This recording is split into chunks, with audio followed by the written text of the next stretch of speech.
everyone. Welcome back to Novel Idea. My name is Dia, and today we are going to be doing a Friday Reads. So if you're new here, Friday Reads is just basically where I go over the books that I have read this past week and let you know what I'm in the middle of and maybe what's coming up next.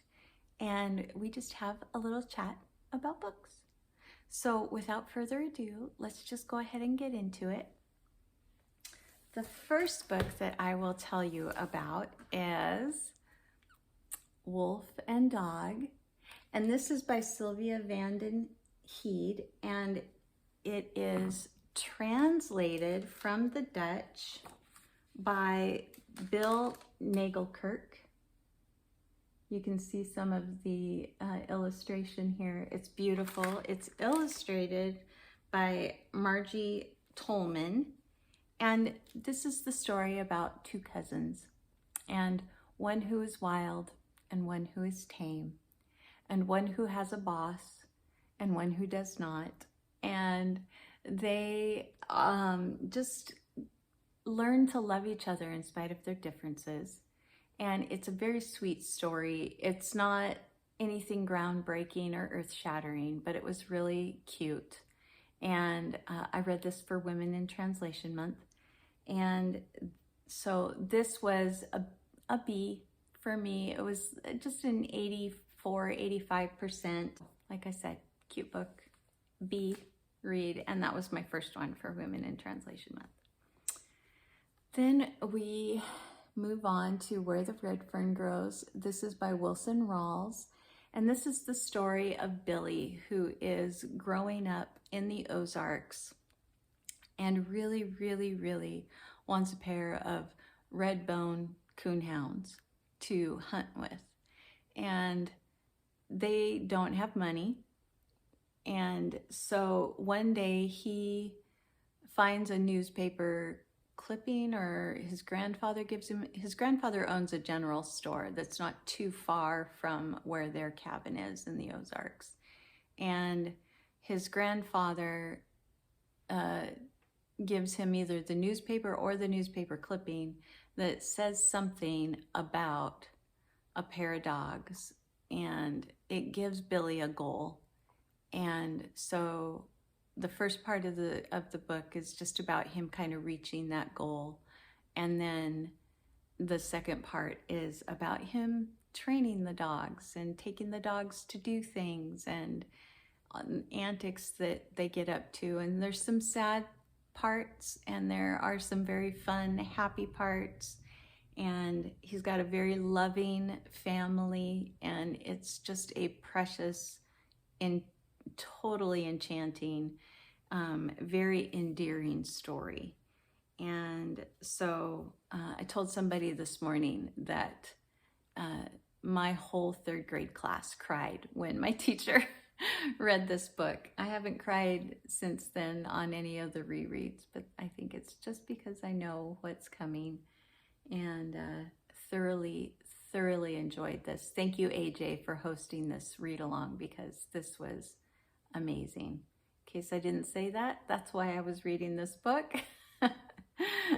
AJ Dunn over at AJ Dunn Reads and Writes for the whole month of August is hosting a read along of Where the Red Fern Grows. So you got plenty of time to jump in. It's not a big book, so feel free to jump in and read along and comment. I'm still going to be over on the Discord commenting too. So that is that one.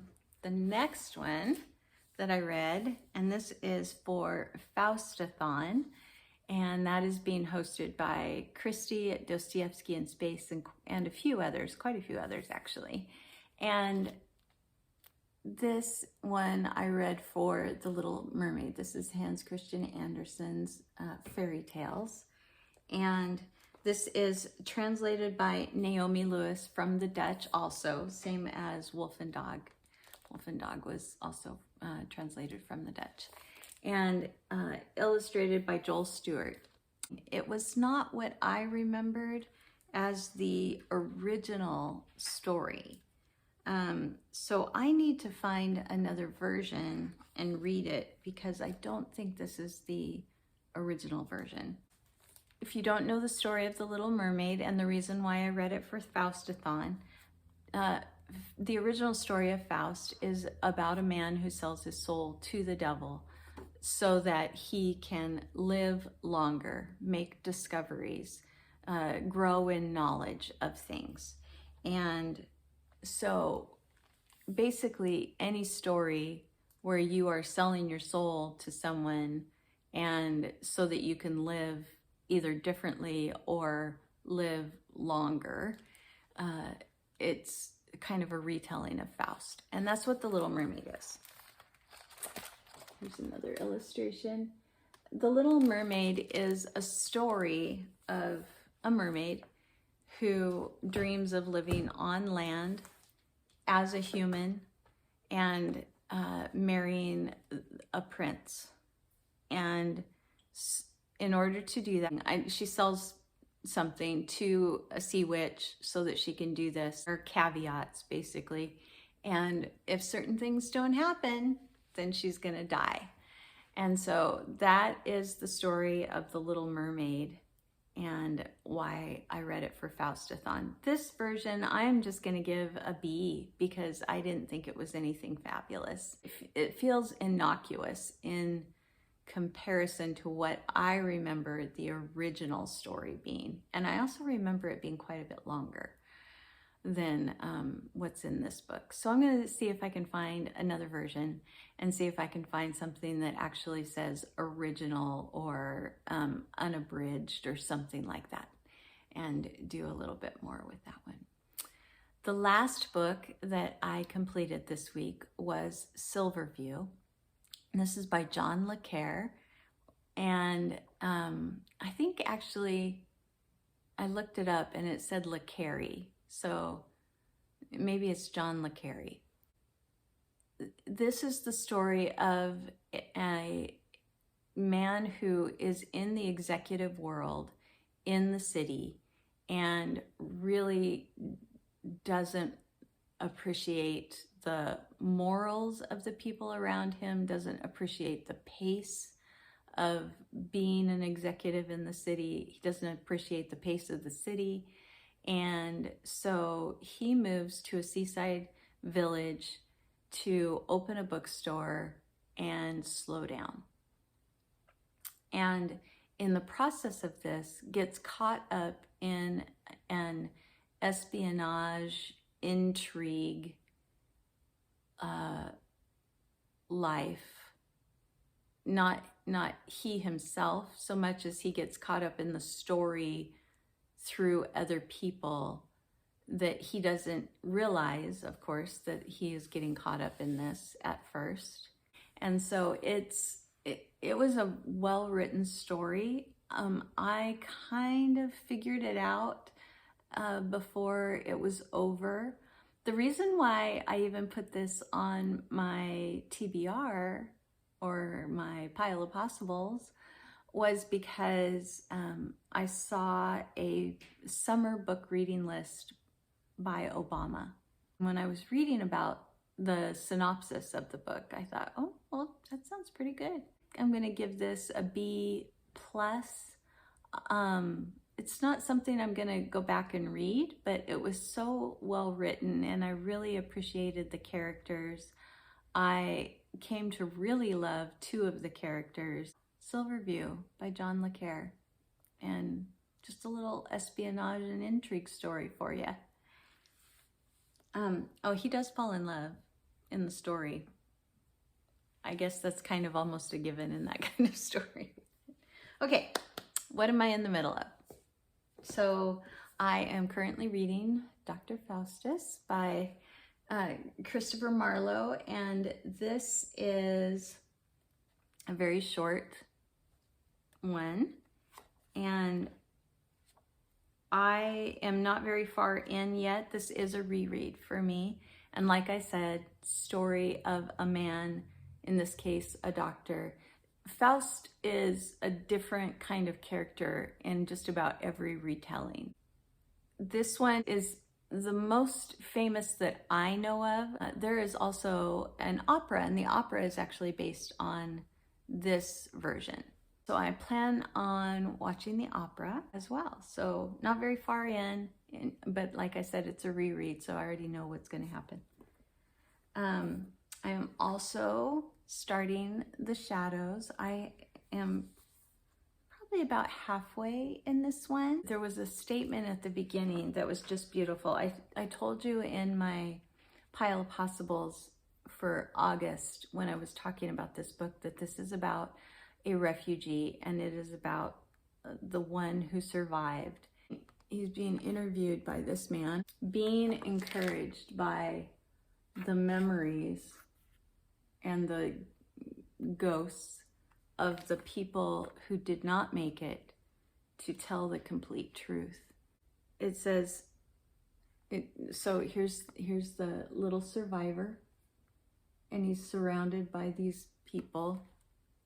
It says, tell him the truth. Are you ashamed? Tell him our story, our real story. If you lie, we'll die a second time. The story of our life erased or forgotten, you have a duty to remember. From the depths of our tomb, we demand it. Think, son, only you can tell the story. I started reading it when I was pretty tired at night, and I didn't want to, I wanted it to have its due and not read it when I wasn't going to remember a lot of it. So there is that one. I'm on page 24 in An Elderly Lady Must Not Be Crossed. Helene Tursten, translated from the Swedish by Marlaine Delargy, and the copyright on this, copyright 2020. So it's not that old, a couple of years. It's a little tiny book. I'll show you. So in comparison here, here's where the red fern grows. It's just a little tiny book. So it shouldn't take me very long to get through it. It's about a lady that is older, elderly, 80 something, and has had death follow her throughout her life.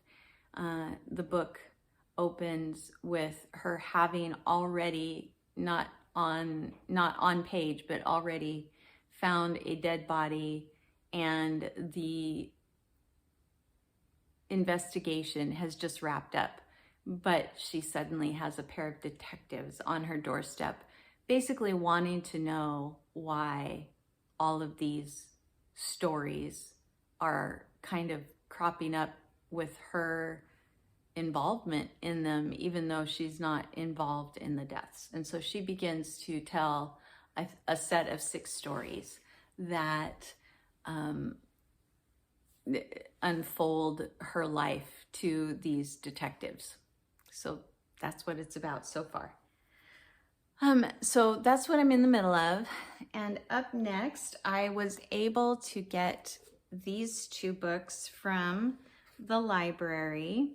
I have a couple more in that I have not gone to pick up, but I have The Summer Book by Tove Jansson, and this is translated from the Swedish by Thomas Teal, and it was copyright 1972. So I don't know if you can see this. This is just the most precious illustration. And then right here is the grandmother and the little girl. So this is the story of a 6-year-old little girl and her grandmother who spend an entire summer on this island and what they learn about each other.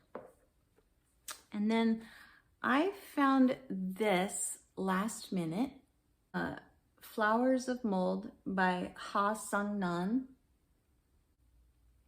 So this is a series of short stories, and they are about just different people, different walks of life. and just about how urbanization, is that a good way to put it? Urbanization kind of leaves us behind, or leaves certain people behind in its progressions, and how it kind of fragments our world. And so that's what this one is about. Oh, and I should tell you that it is translated from the Korean by Janet Hong, and it was copyright 1999.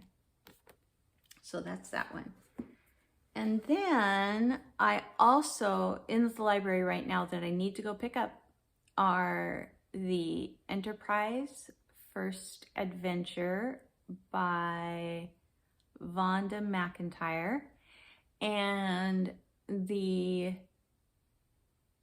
When Women Were Dragons book by Kelly Barnhill. So both of those are in at the library, and I will probably go pick those up, and those will be part of what I read after I finish the 3 that I'm in right now. All right, so I think that's going to be everything from me this week. Have you guys had a good reading week? If you want to leave me an emoji just to let me know that you were here, you can leave me a little mushroom for flowers of mold. Do you have plans for the weekend? I don't think we do. We do the next 2 weekends in a row, so it's probably good that we don't have anything this upcoming weekend. It'll be nice to just stay home. The weather has cooled down, so we might try to get out and do a couple of things, because it's nice that it's not blazing hot over here any longer. I hope that you have a wonderful weekend, and I will see you in the next video. So go ahead and like if you liked it, subscribe if you want to. Bye everyone.